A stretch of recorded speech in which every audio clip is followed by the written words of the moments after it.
So we'll talk about Saturday's opening round games from the first round of the National League. Shane, I suppose no place to start other than Tralee yesterday. Kerry, champagne football, I suppose one way you could describe it. You could also say it was far, far too easy for them. And you could question Galway's performance, but 4-21 to a 0-11 victory with that full forward line of Dave for Clifford, Killian Spillane, and Clifford's older brother Paul doing some damage. Got 4-10 from open play between them. And as I said, why you could really question Galway's performance and severely question defending, you could still just sit back and admire the brilliant football played by Kerry.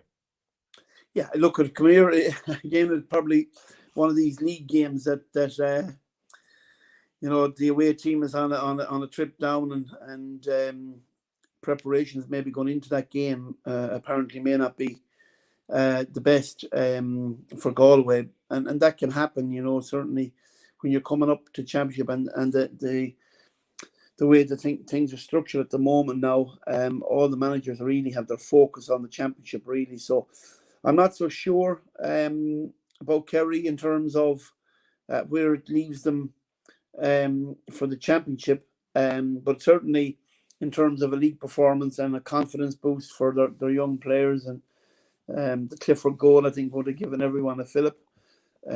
See a little soccer goal like that, and the style in which he finished it off was excellent. And some of the football I seen, some of the highlights was great stuff that you would expect really from Kerry. But Galway didn't leave a glove on them. I'm sure Peter Kane won't be getting too excited about it. There'll be bigger tests ahead. It's already looking like probably a Kerry Dublin League final. But Galway will be disappointed. I think 21-point defeat is not something you want, and it's not something that does confidence good. And you remember last year they had a very, very heavy league defeat, I think, to Mayo. But funnily enough, they turned it around and come the Connacht final. Connacht final against Mayo, it was almost a different team. So I think Pádraig will look at things and reassess where they're at. And I think the priority for them now will be trying to win the game next week against Roscommon, and the Connacht semi-final against Roscommon 5 or 6 weeks later. They will be the two big games now that Galway will be looking at to try and survive in the league and resurrect their season. Certainly don't want to be picking up too many defeats like that on the road or at home, no matter what way you're playing. It's not good for confidence, but beware of the wounded animal, I suppose, and Galway will look to dust themselves down before their league tie with Roscommon, while Kerry, looking forward to a Dublin game now that will probably be a better measurement of where they're at in terms of the preparation for the Munster Championship, and they'll be hoping that they can get back to winning ways there and have a tilt at the All-Ireland Championship through the knockout phases later on in the season. You never would have been sold for a dummy like that in goals for Clifford's third goal, surely not. Not on the Gaelic field, but a couple of times all right on a soccer field it definitely happened. But very unusual type of goal. But it just showed, I suppose, his skill and his dexterity and intuition for the game to do the right thing at the right time, and goes against probably any coaching ethics. But then you can't just legislate for just pure class and great skill and that capability of mind to be able to do the right thing at the right time. And great finish, great goal. Pity there was no fans in the stadium to see it, I suppose. Did seem to be a few fans standing outside that goal in Tralee at the match yesterday.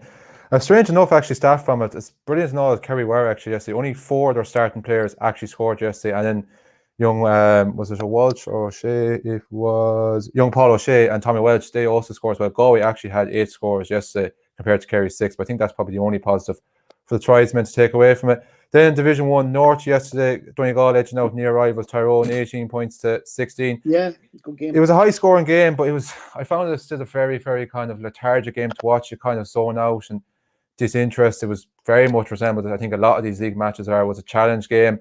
They were fairly even enough matched at half-time. Then you had Michael O'Neill sending off 2 yellow cards, and Donegal kind of kicked on from there. And Tyrone, similar as we were saying about Roscommon in the previous video, struggled for scores in that second half. It was mainly Paul Donaghy.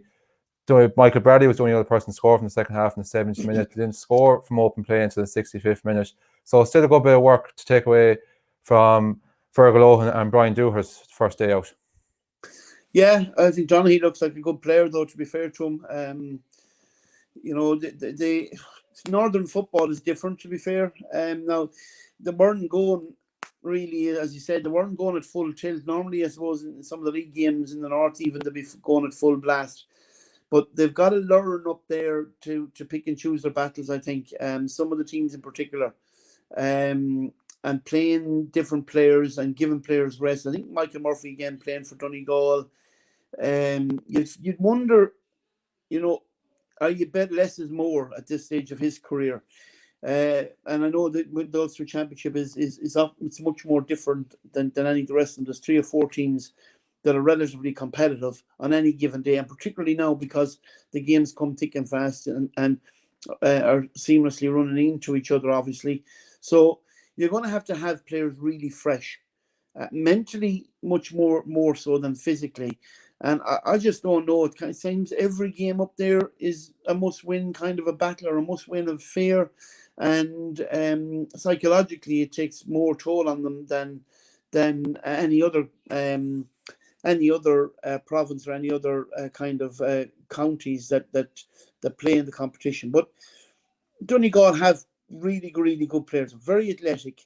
But have failed over the last number of years to get over or get close to the kind of form that you would expect of a team that's should be, to me, in the top 3 or 4 in the country, and really knocking on Dublin's door. But I think they're a long way off that. I think they're in a group, probably of 4 to 7, maybe 3 to 7. Who's in 2 to 5, I'm not too sure, because Tyrone have struggled over the last number of years, particularly, as you mentioned there, on the scoring side of things. And that war of attrition has probably culminated in a lot of careers not been as successful as it could be at championship level. So, you know, I think a lot of thought for both managements. Looking forward to the championship, which is really and truly stay up in the league, get your couple of wins. I think it's going to be enough now, obviously. And get a good championship run and try to time it right with your best, have your best, most freshest players together. That would be Donegal's issue and Tyrone's issue. And you see with Cavan yesterday, been beaten by Fermanagh. You know, Fermanagh are a county now that have a lot of talent coming through too. So that's another team that's going to have to be navigated through the knockout phases. And if Tyrone or Donegal are to come through, I think they're going to have to pick their battles wisely. Yeah, you could even say Derry could be slightly brewing there in the background as well. Not easy That's to go down and correct, beat yeah. Longford by 16 points. And you could also say as well that Division 3 North, very similar to Division 1 North. You have 3 Ulster teams, so you could be inclined to see a little bit of shadow boxing as well. Just to touch on as well the 2 Division 2 matches from yesterday. Fairly well as expected last year as our Ireland runs up. Mayo, comfortable enough victory against Down, 221 to 111. Never really in doubt after Tommy Conroy's first half goal. And then when Ryan O'Donoghue got that second half goal, that was definitely it. And you have to say somewhat of a surprise victory for Kildare to go down to Thurles against Cork, who lost home advantage for this match, and to pull up a big victory, not only for the fact they didn't actually score in the last 18 minutes of the game, they could have won this game by a lot more. Yeah, it was a big win for Kildare, to be fair, for Jack and his lads. Cork, you just don't know what you're going to get with them. One week after another, it's a step up from where they've been at Division 3 to Division 2, but Cork really shouldn't be getting beaten by Kildare team by those type of scores. And again, Cork are kind of like a team, they're a confidence team. If things are going well, they seem to all go well, but if things go to the floor, they all go to the floor with it. And I'm not so sure that you can pick a team up really from Division 3 level to go to the highest level, but you certainly should be really be able to keep competitive in games against equal enough opposition. I would think that if you were doing analysis of the Cork and Kildare squads, you'd be saying, yeah, there'd be a kick of the ball between these, but for them such a wide disparity in the scoring, and maybe it's something that I suppose we don't know in terms of how these teams are preparing for the championship, where they're at in their strength and conditioning, and where they're at in their anaerobic, aerobic one running, and preparation that way. So it could be taking a toll on some teams in terms of the fitness work that they're trying to get into them before the championship. Maybe it's something that we're not taking or factoring into consideration when we're looking at the games. But I know it's a distinct possibility that some teams are in different phases of prep in terms of their aerobic running and things like that. So again, I don't think there's any excuse for that type of a defeat. But there may be issues behind.